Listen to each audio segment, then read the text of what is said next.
La sécurité des journalistes, la liberté d'expression et la libre circulation de l'information sont en effet des piliers de la vie démocratique, la condition préalable à l'exercice de tous les droits de l'homme. L'UNESCO s'estime privilégiée de collaborer avec l'État haïtien, des associations de médias et des journalistes et des acteurs de la société civile, des représentants des médias, à l'occasion de l'organisation de cette séance de formation en marge de la Journée internationale de la fin de l'impunité pour les crimes commis contre les journalistes. Mais comment réduire les risques? Comment mieux organiser ces déplacements?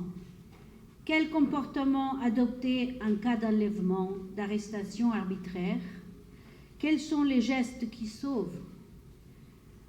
Sont autant des éléments que le journaliste doit maîtriser dans le cadre de l'exercice de son métier, dans un environnement à la fois difficile et dangereux. Le journaliste doit aussi être capable de sauver la vie de ses pairs ou de n'importe quelle personne en danger nécessitant un premier secours.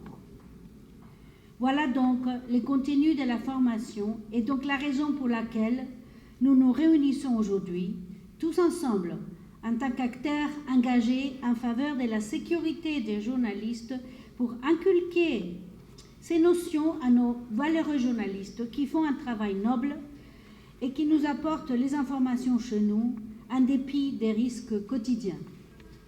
En effet, la multiplication des actes d'intimidation, de menaces et d'attaques à l'endroit des journalistes constitue un obstacle majeur à la liberté d'expression. L'impunité dont jouissent les auteurs des crimes commis à l'encontre des journalistes fragilise davantage les métiers des journalistes et rend plus vulnérables les travailleurs de la presse. Cependant, quelle que soit la situation, il est important de continuer à promouvoir la protection des journalistes, la prévention des crimes et la poursuite de leurs auteurs.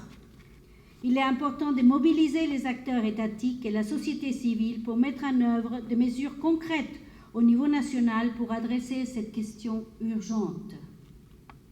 Dans les situations de conflit et de crise, bien sûr, mais aussi en temps de paix, l'UNESCO soutient les journalistes. En Haïti, nous avons élaboré avec l'appui technique de Public Media Alliance les plans de gestion des crises pour les professionnels des médias haïtiens, qui est distribué dans la salle ce matin. Nous continuons aussi à réaliser des séances de formation et de sensibilisation sur la sécurité des journalistes en partenariat avec les associations de médias. Nous avons lancé, lors de la Journée mondiale de l'accès universel à l'information, une enquête en ligne pour identifier les journalistes victimes de menaces, de violences physiques, verbales ou harcèlement. Cette enquête est toujours ouverte. Je demande aux partenaires de partager les liens à tous, toutes et à tous ici présents pour y participer. Après cette enquête, au début du mois de décembre, comme cela a été fait en début de cette année, nous allons travailler avec nos partenaires pour procurer des équipements de protection, en particulier des gilets et casques, à une deuxième groupe de journalistes reporters. C'est pour les protéger dans certaines situations de trouble, sans négliger d'autres formations sur des thématiques comme le pluralisme et la diversité des médias, que nous allons donner aux journalistes en particulier, en collaboration avec le ministère de la Culture et de la Communication, ces équipements. Nous avons aussi besoin de former les acteurs du système judiciaire et les membres des forces de l'ordre sur les questions liées à la liberté d'expression et à la sécurité des journalistes, afin que justice soit rendue aux journalistes tués dans l'exercice de leur profession. Pour répéter les mots de la directrice générale de l'UNESCO, Audrey Azoulay, dans son message de cette circonstance, faisons front pour défendre tous les journalistes, nos porte-paroles de la vérité. Luttons pour la justice et protégeons la libre circulation de l'information si indispensable à nos sociétés. Enfin, je profite de cette occasion pour vous demander tous et toutes d'élever la voix pour dire non aux violences contre les journalistes, mais encore faire progresser notre action collective pour la protection des journalistes. Je prends la parole ce matin pour lancer les travaux de cet atelier de 2 jours sur la sécurité des journalistes, les pratiques de protection et de premier secours. Cet atelier est organisé en prélude à la commémoration de la Journée internationale contre l'impunité des crimes commis contre les journalistes le 2 novembre. Cet atelier fournira aux journalistes participants des éléments capables de renforcer leurs capacités sur l'évaluation des risques en zone difficile, sur les techniques de protection et de premiers soins. Déjà, la JH remercie les partenaires à cet atelier et les différents intervenants. Mesdames, Messieurs, depuis 2013, chaque 2 novembre, on commémore la Journée internationale de la fin de l'impunité des crimes commis contre des journalistes. Question de rappeler au gouvernement, aux autorités judiciaires et policières, leur obligation d'arrêter et de juger les auteurs et co-auteurs des crimes commis contre les journalistes et travailleurs de la presse. La fin de l'impunité.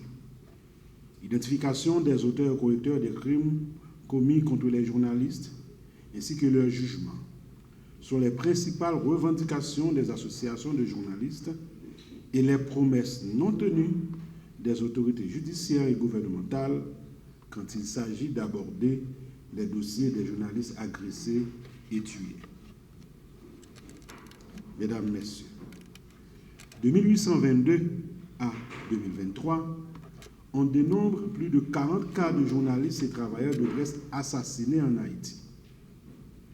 Grave est de constater que de ce chiffre, plus de 30 journalistes et travailleurs de presse sont assassinés pendant ces 30 dernières années, période dite démocratique et de liberté. De Jean-Wilfried Destin dit Will à Félix Lamy et Jacques Gary Siméon dit Jacques Caraïbe, de Jean-Léopold Dominique Briol Lindor à Jacques Roche, de François Latour à Alex Joseph, de Vladimir Leganier, Néhémie Joseph à Marie-Antoinette Duclerc et Diego Charles. De tous ces cas, seulement 2 procès ont été organisés. Le premier, celui de Briol Lindor, assassiné le 3 décembre 2001 à Petit-Goâve. Un procès bâclé qui n'a pas permis d'identifier les auteurs intellectuels de cet assassinat. Le deuxième, celui d'Alex Joseph au Gonaïve. En cavale depuis plusieurs années, l'assassin du journaliste Alex Richard allait bénéficier d'une grâce présidentielle sous la présidence de Michel Joseph Martelly. L'emblématique cas de l'assassinat de Jean-Léopold Dominique attend depuis environ 10 ans une décision des juges de la Cour de cassation.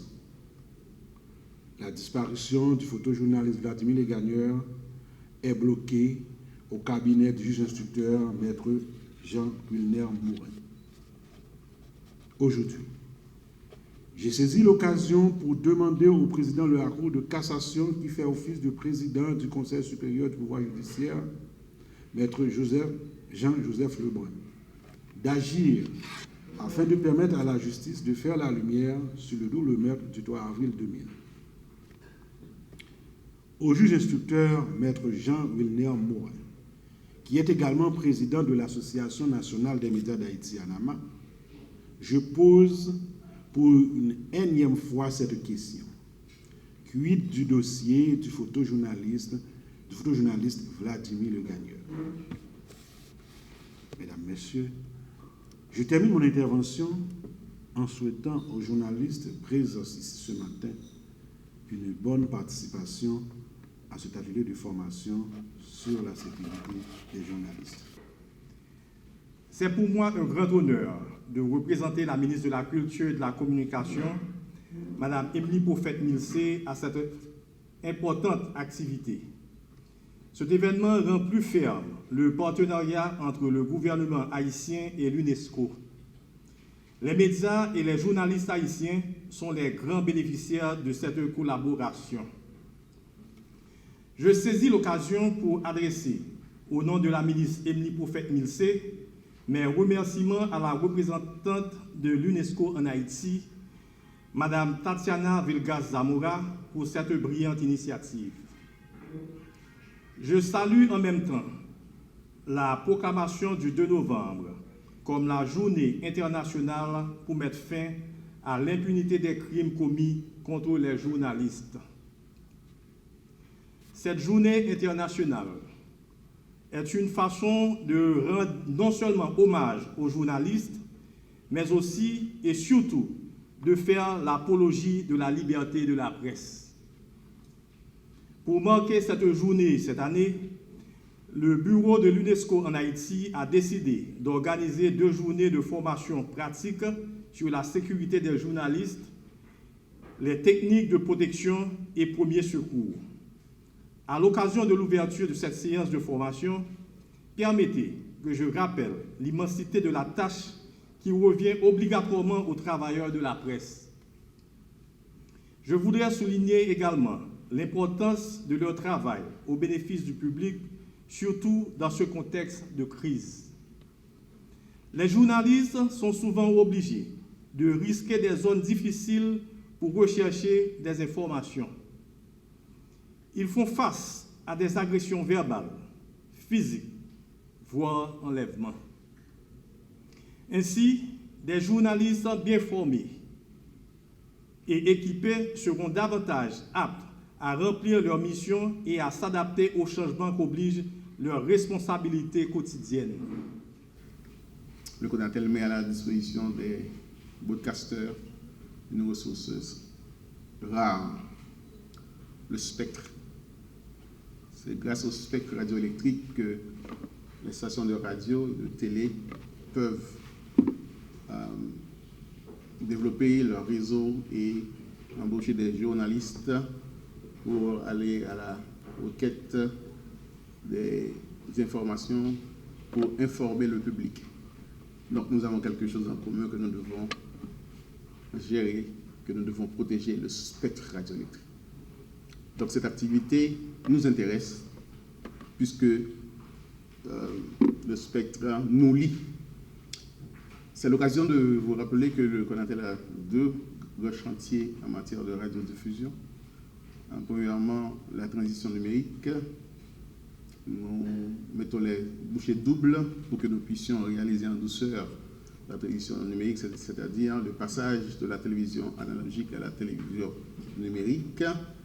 C'est un chantier qui va vous intéresser parce qu'il y a des opportunités qui vont être créées sur ce chantier.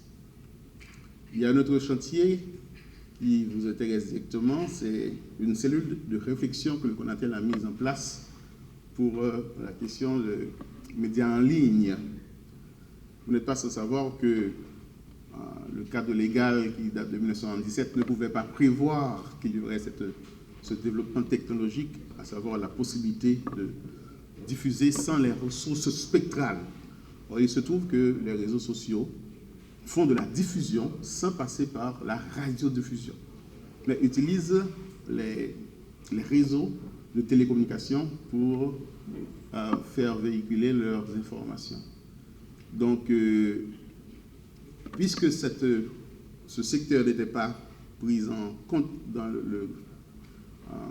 dans la loi, le décret de 1917, il y a une urgente nécessité pour que le Conatel se penche sur ce secteur et voit quelles règles on peut appliquer pour qu'il y ait une certaine éthique, déontologie, et il faut aussi respecter des normes techniques pour que ce secteur qui se développe puisse contribuer à l'harmonie de la société, à la diffusion de nos valeurs, de notre culture. Donc il y a un regard qu'il faut jeter sur ce secteur.